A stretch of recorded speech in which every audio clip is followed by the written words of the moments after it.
Hey, what's up, guys? So my name is Ipe. I've been running online businesses since I was, or since 2014. So for the last 8 years, I've been running an online business, lead generation, and so I've had a lot, like 8 years to kind of like know what it's like to run an online business from home.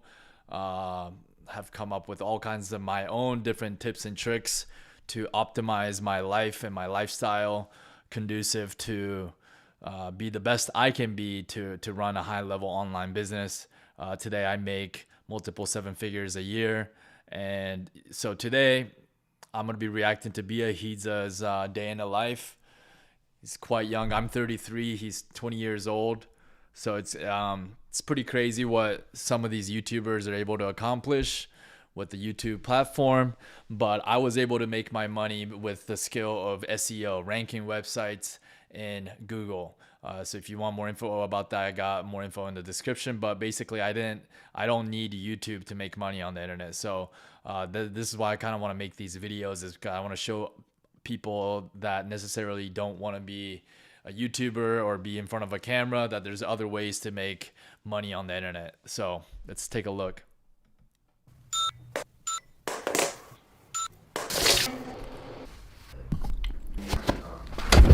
Welcome to a day in the life of million subscriber, superstar, international entrepreneur. In this video, I'm going to answer how much YouTube pays me, as well as any other questions you guys may have for me in a sort of special million subscriber Q&A type fashion. Seriously, thank you guys so much for 1 million subscribers. I recently got an email from YouTube and it said that the first video on this channel was uploaded over 7 years. There's like a huge uprise of these young entrepreneur type channels on YouTube. And I think a lot of these content creators are definitely riding the wave of this huge increase in popularity of like entrepreneurial content. You know, I think Andrew Tate had a big contributing factor in making this very popular today. Years ago, so that's when I first started making skate videos with some friends on this exact channel. Those included some absolute classics like my kickflip tutorial. This is our kickflip tutorial. First thing you're going to want to do. A skate rail we made out of a semi-truck cross member. From whose truck did we cut this cross member out from? That's a secret between us and the Sacramento Police Department. A semi-truck cross member. I remember we did a whole lot of skate vlogs. Take the steam train to downtown. Please hit those like and subscribe buttons down. We're getting hungry, so we're just gonna go out and get some pizza. Yeah. All right. Daniel died, guys. Thank you so much for 1,000 subscribers. Eventually, though, that dream kind of fizzled out at around 2,000 subscribers. But in November of 2018, after having some success with Instagram theme pages and dropshipping, I hopped back onto this channel to talk about what I was doing at the time. I was just so mind blown and excited and passionate about all these online business opportunities I was finding out about, so I had to share it with the world. But anyway, That's kind of the thing I really can't do or don't necessarily want to do on YouTube, is like make all these content about how to make money doing XYZ when I didn't really do those things to make money. You're just kind of making that kind of video content just to get more views. please, here we are. When I talk about local lead gen, it's because this is something that changed my life and that I fully believe in. I've been doing local lead gen for the last 8 years. So when I talk about my online businesses, I'm actually speaking from experience. At 1 million subscribers. I'm going to go ahead and put up a story poll on my Instagram to see what questions you guys may have for me. So we'll answer those throughout the day and we'll sit down in a bit. Unfortunately, like I don't necessarily look at these like entrepreneurial YouTubers as high level in business, really. I think they caught a good wave, a good opportunity on YouTube, and I don't necessarily look at them as true entrepreneurs. Some of them have branched off and started businesses, but I more or less look at them as YouTubers. And go over the back-end financials of how much YouTube pays me for this channel. On some no troll, but devastatingly stereotypical YouTube day in the life vibes, I actually really do like starting the day off with like a walk or run outside. I'm training for a marathon right now. Thank you, guys. No need, thank you, stop. So this is gonna be a run, not a walk, but let's hop in the pods and get going. The Fitness Gram Pacer test is a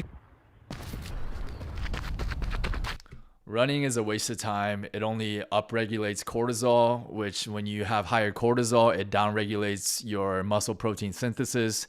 So if you're trying to get jacked, which as a man, we should all be trying to get jacked, actually doing cardio and endurance running actually is hurting you. Okay, these questions are starting to roll in here. What's the next big milestone? Honestly, that's the big scary thing about hitting 1 million subscribers and why I think so many people actually quit YouTube around the time they finally hit 1 million. 1 million subscribers is a pretty big milestone, so I think it's pretty easy to feel content with that. And usually by the time people hit it still takes a lot of discipline and dedication and consistency to hit 1 million subscribers. Much respect to this kid. 1 million subscribers, they've been on the YouTube grind for a pretty long time, so they get burnt out around this time. And on top of that, the next big milestone is at 10 million subscribers, right? That's when you get the diamond play button. So I think because of that, because that's so out of reach, this is just becomes a pretty easy place to quit. So my personal solution to that is going to be to set less performance-based milestones and more endurance-based. Maybe hit a certain number of uploads or maybe post consistently for a certain amount of time, stuff like that. So hopefully that solves that. When am I going to get a job? I know this is a troll, but honestly, I've thought about it. Social media seems to really glorify entrepreneurship and working for yourself to the point where it kind of seems like if you work a 9 to 5, you're almost like a failure now. I know the grass is always greener on the other side, but having a job that pays decent and that you don't hate, I mean, that's kind of fire, especially if you get good time off. That doesn't sound too bad. I mean, working for yourself can be mad stressful. You're never truly off. There's always fires you got to be putting out. It's definitely got its benefits, but I'm very much not against working a regular job. What criminal charge would I like to be immune to? Tax evasion. Now, that said, a lot of people are asking what I'm still doing in California given the crazy taxes, but I've done some of my own math on this, and let's say I do leave all my friends and family and move to a zero income tax state. I think that would save me about 12% in taxes, which is a pretty big deal. But to me, unless you have a high level tax strategist, then you can, you know, go beyond the rules of the matrix in terms of California taxes. So yeah, I have a high level tax person that used to do taxes for like Al Gore and stuff.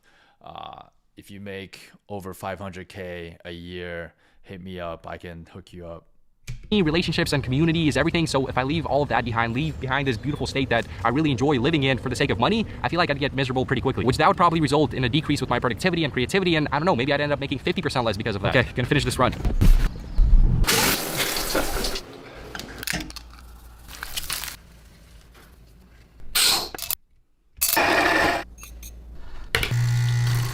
I've been having the same exact breakfast for probably like the last 8. You should be eating more protein for breakfast. It's highly important for you to get at least 30 grams of protein for your breakfast, even closer to 50 grams of protein, because you need at least 2.5 grams of leucine to activate mTOR, and mTOR is your body kicking into anabolic state, which is muscle building state. So if you don't get enough protein, it's hurting your gains. 8 or 9 years. I could probably find old skate vlogs where I basically do the same exact sequence you just saw. Opinions on Gary Vee. He says some really out-of-pocket things, but you can't really deny the fact that he's been right on a whole lot of stuff. I've thought about all the crazy clips of him out there, and it doesn't make sense. He has a giant team behind him, so there's no way that this crazy stuff is just casually slipping through the cracks. I think that he might even be saying some of these ridiculous things as a marketing move. He'll say something wild, but not wild enough to where it's career-ending, and all of these reaction channels will go in, make reaction videos to what he says, and he gets... I mean, does Gary Vee necessarily say something that wild? I don't know. Tens of millions of free views. What other finance YouTuber would I take in a boxing match? I've literally been training for this ever since I got my first little taste of YouTube clout. I'm ready. If it makes sense, clout-wise, send the contract through, baby.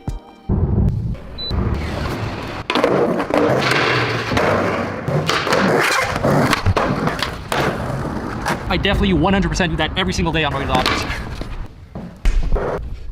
Yes, we have a few packages. I've been dying to do one of those Casey Neistat casually walk into the office and do an unboxing type thing. But actually, judging by the sussy packaging on this one and the yellow tape, this might be an Alibaba sample product. Yeah, okay, sorry, I can't show you guys this one. Okay, this one I can't show you. I got signed a helium miner, I believe from Helium. Let me know if you guys want to see a full separate video on helium mining. Pretty cool. Drake collab when? Well, he's actually over there dropshipping. We're still working stuff out with the labels, but when's the collab coming out? Jeez Louise, man, don't get me on camera without me getting a fresh cut. Jeez Louise, man. We're working on it though. Album's coming out soon. He's got his producer over here. We've been recording. What inspires me to make YouTube videos? Google AdSense. So if you guys don't want to be like this like YouTuber, have to like always be in camera, like, you know, filming kind of these like lifestyle kind of content. Like, I never wanted to be a YouTuber. I'm not even making these videos to be a YouTuber. I don't need YouTube to make my money.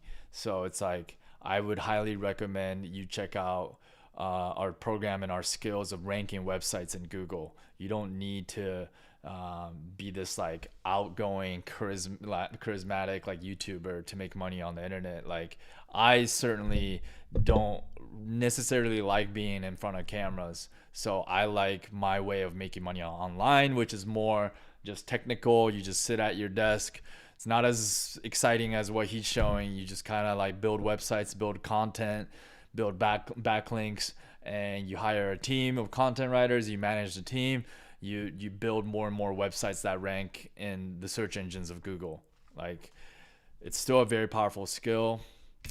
Did you tithe on your crypto gains? That's between me and Big G upstairs. Am I still Christian? I am. I know there's people who walk away from Jesus when they get a little clout or a little fame, but if anything, having this little come up strengthened my faith just because it made me realize how meaningless and futile it is to chase after money and fame. I mean, it's nice. You can do a lot of good things with it, but at the end of the day, on the personal level, it's not going to bring you any true satisfaction or peace or joy. Favorite quote? I hate to admit that it's a Russ quote, but I just think he put this concept that I really believe in very eloquently. I'd rather deal with the oh well than the what if, which I really live by. I'd rather try something and completely fail at it and then live with that over never trying something and then living with that regret and that what if, and what if I did that or this.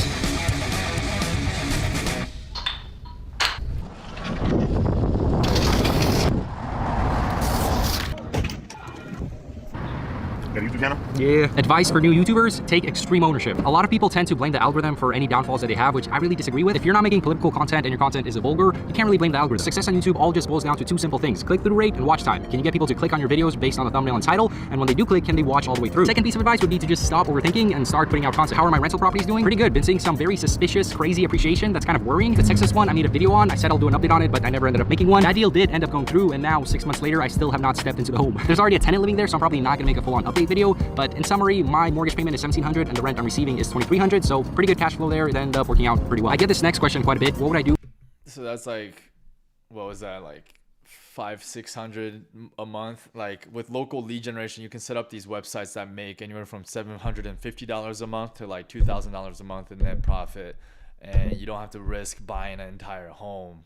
You know, like, that's why I'm a big believer in the local lead generation business model, because you can get these sites up and running at like $500, and these sites will net $500 to $2,000 a month. So for most people, it's way better and faster form of building passive income than real estate.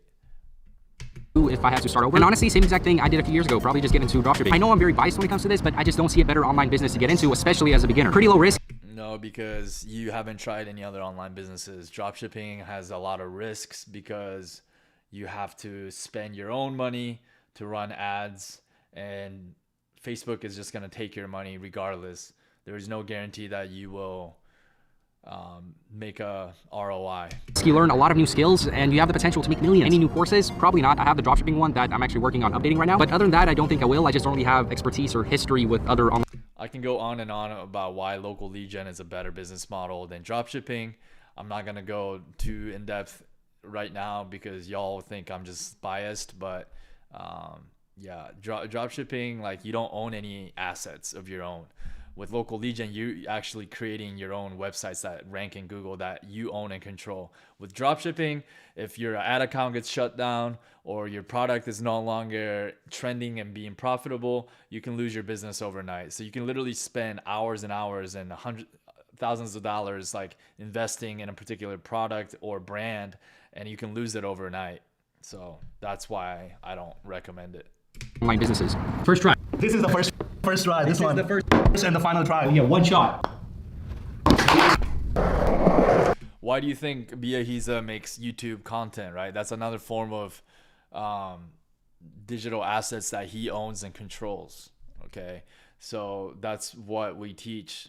I own a blog and local lead gen sites that I own and control. These are different forms of digital media and content that we control. So that's what you want to focus on. You don't want to be doing these other business models where you own nothing. Quick, casual dinner, just to kind of make it seem like I have a social life. You guys can go ahead. Okay. Just for the transition, you wouldn't get it. Okay, it's a blogger thing.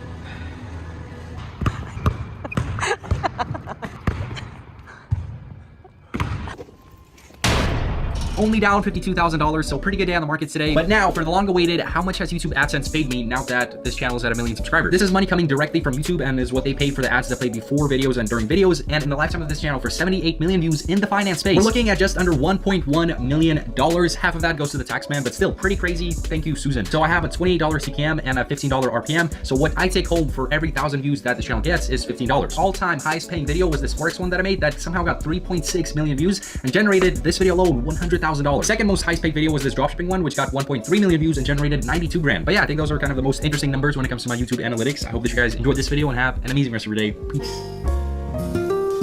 YouTube I think pays the most for like this entrepreneurial business content because a lot of course creators are gonna run ads on this kind of content. So yeah, I mean, I'm happy for the kid. He's on the YouTube grind and he's doing very well for himself. I do feel like there's just like such a big opportunity in this space of like making entrepreneurial content for like younger generations, because there's not I don't see, obviously the competition is gonna exponentially go up over time, but yeah, I just, with this day in my life, I don't feel like I walked away from it with that much like business insights. But hey, you know, this is a completely different model of like YouTube, and it's all about kind of like retaining attention and making entertaining content. You're more of like a entertainer on YouTube, so you're not going to learn about other high income skills like sales, leveraging and creating a team, marketing skills, copywriting. Like these are all skills necessary in actual other online businesses, even drop shipping, e-commerce, how to create an email list. Like all these are other skills that one needs to run other online businesses.